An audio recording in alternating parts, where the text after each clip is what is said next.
The Ain't No Fang podcast. From Arizona Sports, Ain't No Fang. Happy Friday. Welcome into the Ain't No Fang podcast on Arizona Sports. My name is Alex Weiner, and well, I'd say we have a great show for you, but how great is it when we have to talk about more injury stuff? But I promise it'll be great later when we have some minor league stuff to get to, some more promising injury reports from this past week, as well as a conversation with Adrian Del Castillo, the Diamondbacks prospect, who might be one of the hottest hitters in all of minor league baseball at this point. But first, starting with the major league team, things aren't going great on the field right now as they have dropped 4 in a row entering tonight's game against the New York Mets. But it got a lot worse as now Zac Gallen, the ace pitcher of the staff, is going on the 15-day injured list with a right hamstring strain. Not surprising news. That just broke a couple of minutes ago, considering he walked off the mound with training staff after just 6 pitches against the Mets on Thursday night. He mentioned after the game to reporters in Queens that it felt similar to 2021 when he went on the IL with a right hamstring strain. You know, we'll see. With hamstrings, he missed exactly 2 weeks in 2021. You have Alec Thomas, who had a setback but has missed a couple of months with a hamstring strain. So it's just going to be something to monitor for the time being. It's tough. Now you have Gallen, you have Merrill Kelly, and you have Eduardo Rodriguez all on the injured list. And so the rotation, in a lot of ways, kind of looks like what it did last year when, you know, they had Zac Gallen as the veteran up the front, and then especially when Merrill Kelly went on the IL for blood clotting in his calf, it's a lot of youth after that, and that's what it looks like now with Jordan Montgomery and a lot of youth. And so it puts, you know, more of an onus on Brandon Pfaadt to continue to ascend the way that he has been all season long.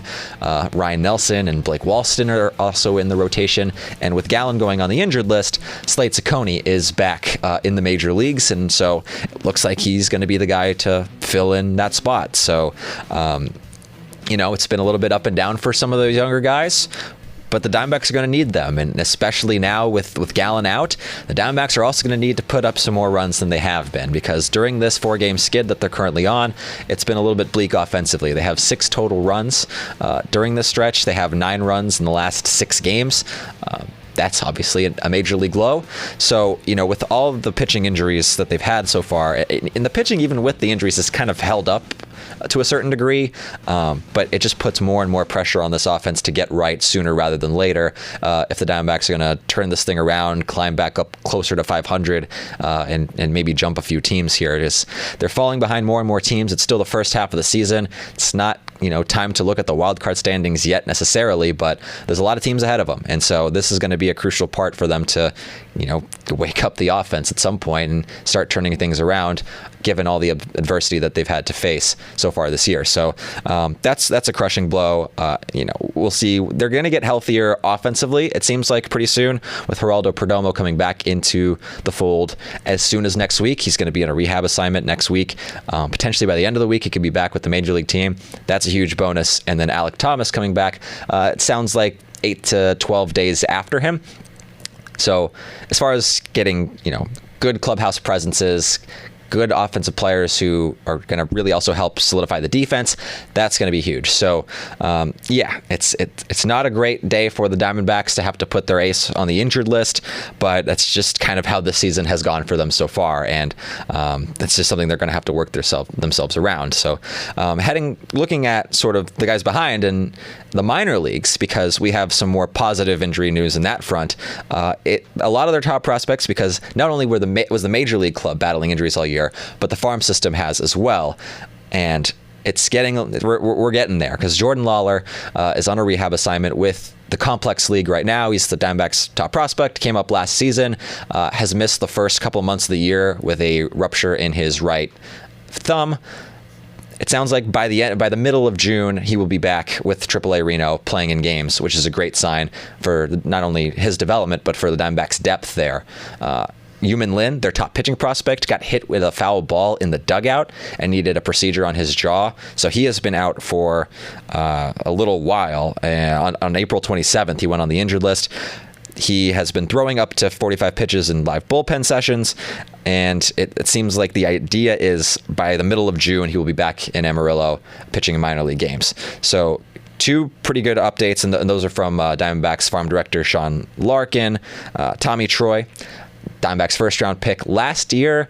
Hamstring issue, missed the first, or has missed a few weeks at this point. He went on the IL on April 26th. He's been taking live at-bats. He's a little bit behind the other two, but it seems like, in June, their top prospects are going to be back on the field. And then that's a huge sign just for the farm system, but also for potential depth as they go into later in the season. So with that, let's get to our conversation with Adrian Del Castillo, who leads the minor leagues in total bases. He's a Diamondbacks catching prospect, and he, as I mentioned, has been about as hot as anybody in the minor leagues. So let's check in with him from Reno. I think I saw that you're leading minor league baseball in total bases. I mean, what do you think is, starting very generally, what do you think has been going well for you offensively, not only this past month, but the entire season so far? Yeah, I think just swinging at pitches I can handle, not so much like pitcher's pitch, more pitch like over the plate and then not missing them, which is really important. When you miss a good pitch to hit, it gets a little harder at a bat. So, yeah, I'm doing a good job at that. And I think also, our coaches here are doing a really good job of preparing us, giving us information, giving us, little cues and stuff like in the cages to take out to the field and be more prepared. Seems like you're putting pretty much everything into play this year. Is that something that you focused on over the offseason or this past couple of years? Yeah, for sure. No doubt about it. Obviously, offseason we take a lot of time to, work on our game, whatever it is. And, I went to Puerto Rico and I worked a lot there on, catching especially, but also hitting as well. They throw a lot of, off speed there. And I think I've gotten a lot better at hitting off speed because of that. So, yeah. Yeah, there's a few major league pitchers over in the Winter League over there. What were some of your main takeaways from that experience? And have you had an experience playing in that kind of environment before?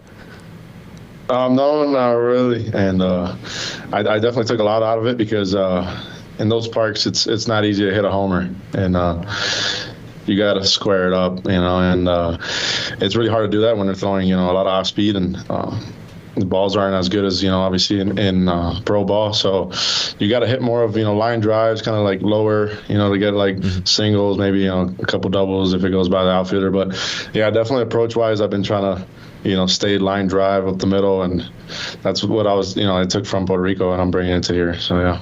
Is that hard to do, especially in a place like Reno, where it feels like you can kind of dig into that power a little bit more, but to kind of stay level and stay compact and just hit line drives? Yeah, for sure. I mean, my whole life I've been, just a line drive hitter, more of a doubles guy than, homer person. But, when you get a hold of one here, you get, it goes, Reno's obviously, the altitude's awesome. But yeah, I mean, I can't let that, get to my head. I'm not like a super power hitter, just the guy that's going to, split the gaps. Defensively, you mentioned learning a lot in Puerto Rico. What were some of the lessons you took away from behind the dish there?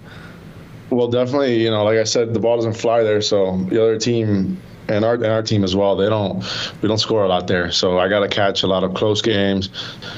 And over there, we got to win. There's only 40 games around there, and each game matters. And, if you're losing that game, it means a lot. So you want to win, obviously, every game.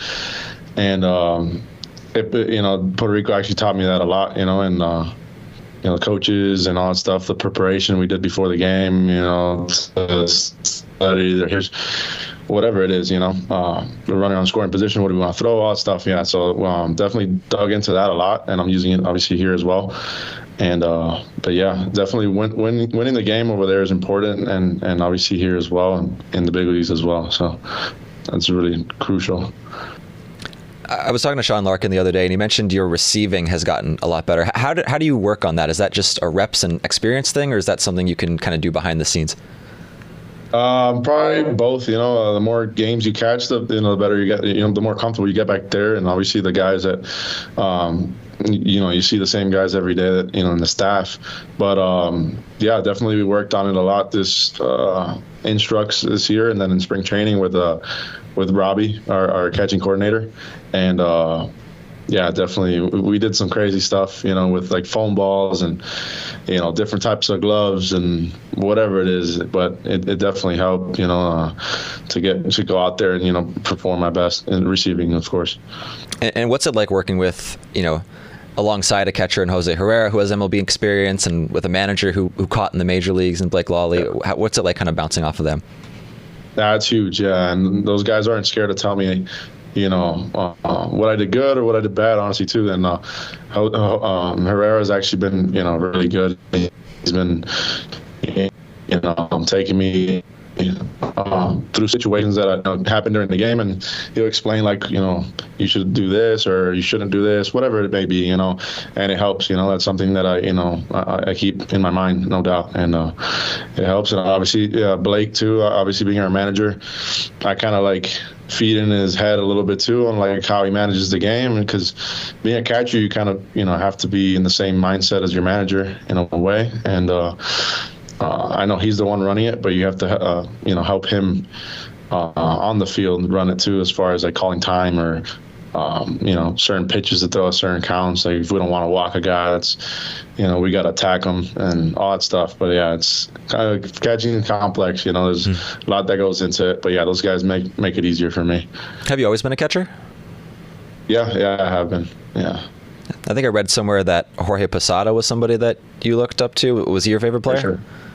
Yeah, he is, no doubt. I used to watch him as a kid, that Yankees team. So it's pretty cool. How often? I just got that curiosity. How often do you keep track of Diamondbacks games on a day-to-day level, on a week-to-week level? Do you have like the app alerts on your phone and that kind of stuff? Like how closely do you keep track of it? Yeah, I do. I do have the app alerts, and every day, honestly, every day. Obviously, it's not easy to.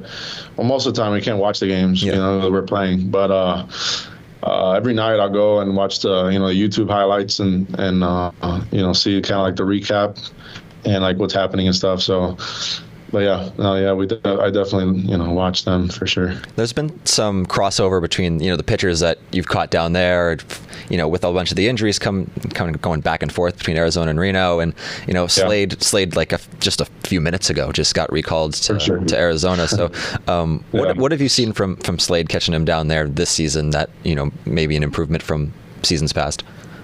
I think he's getting ahead. Last year he was trying to get a little too pretty with his pitches, and this year he's just like, I'm gonna attack you, do my best stuff, and whatever happens. And honestly, it's been helping him a lot more. He's obviously worked on his pitches. Making better pitches, and as far as like what the pitching goes, they're helping him a lot. But yeah, he's not afraid to challenge anybody. So that's what I've seen. He's a competitor out there. I've caught him since college. So yeah. He's always had that competitiveness to him, but this year it seems a little different. Yeah, it's particularly cool to have a fellow Hurricane just kind of along the same steps that you've been on. Yeah, no doubt. We're both rooting for each other always. So, yeah. Cool. Last question I had for you is, what do you think your next steps are to kind of make that jump to potentially being, a major league player?